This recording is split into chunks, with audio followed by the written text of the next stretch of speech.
Je pense que c'est effectivement une nouvelle phase. Je pense que c'est même la phase, je dirais pas définitive, parce que malheureusement on ne peut jamais prévoir la fin d'un conflit, mais décisif, puisque jusqu'à présent, l'intervention de Moscou comme de Téhéran en Syrie était pour, dans un premier temps, stopper l'avancée des forces terroristes soutenues par certains pays arabes et par certains pays occidentaux, chose qui a été faite il y a un peu plus d'un an.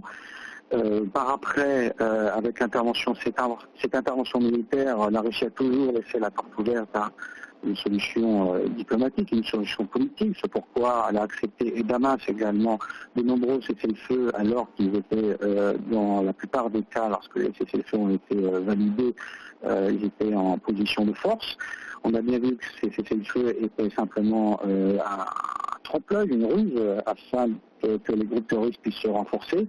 Et donc aujourd'hui, on entend bien, autant d'un point de vue à Damas qu'à Moscou, qu'il n'y aura plus de cessez-le-feu, que maintenant on n'arrêtera plus les forces terrestres. Et effectivement, donc, aujourd'hui, après une série de cessez-le-feu et la comédie des couloirs humanitaires sur Alep, aujourd'hui, on voit bien que la Russie a décidé d'envoyer une phase supplémentaire.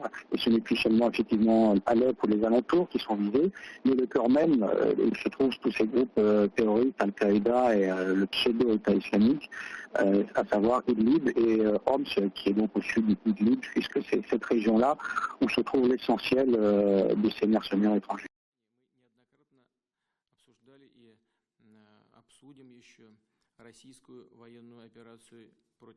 Alors ça, c'est une mettre des suppositions, mais quelle que soit d'ailleurs la passation comme on dit, d'administration aux États-Unis, des transferts de pouvoir, il y a toujours un flottement, et je pense que de toute façon, pendant ce flottement, à savoir ces mois-ci jusqu'au mois de janvier, il était prévu effectivement de toute façon, pour parler très clairement, de profiter de cette fenêtre d'opportunité pour intervenir le plus rapidement possible afin d'éviter effectivement que si c'était Clinton, puisqu'on ne connaît pas pour l'instant les positions de Trump, il y a les déclarations électorales et puis on attend les positions et les actes du président donc élu.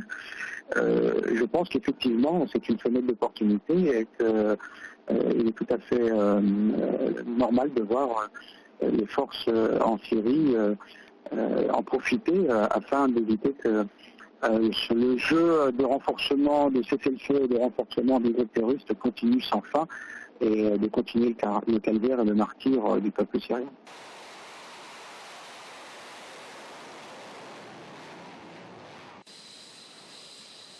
Ça, on ne sait pas vraiment à quoi effectivement il joue, puisqu'on a vu dernièrement des avions de reconnaissance américains au-dessus d'Idlib.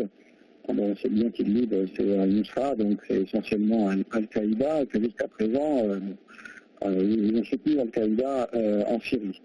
Et donc est-ce que c'est un revirement pour se repositionner, que le prochain président puisse se repositionner dans de meilleures conditions afin d'être à la table des négociations au niveau international pour résoudre le conflit en Syrie? C'est une possibilité.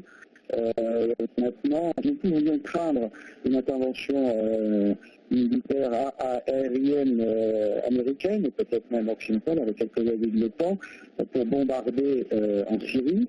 Mais je crois qu'aujourd'hui, cette possibilité est totalement annulée avec le déploiement russe de nombreux missiles antiaériens qui couvrent tout l'espace aérien et maritime syrien. Et donc, ça a sanctuarisé toute la Syrie.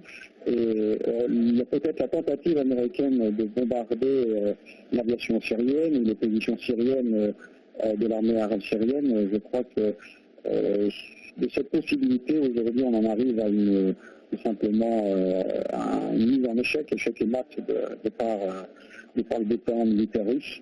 Donc je pense que s'il y avait une volonté américaine de pouvoir, on va dire, peut-être attaquer l'armée syrienne, je crois qu'aujourd'hui elle est nulle et non avenue.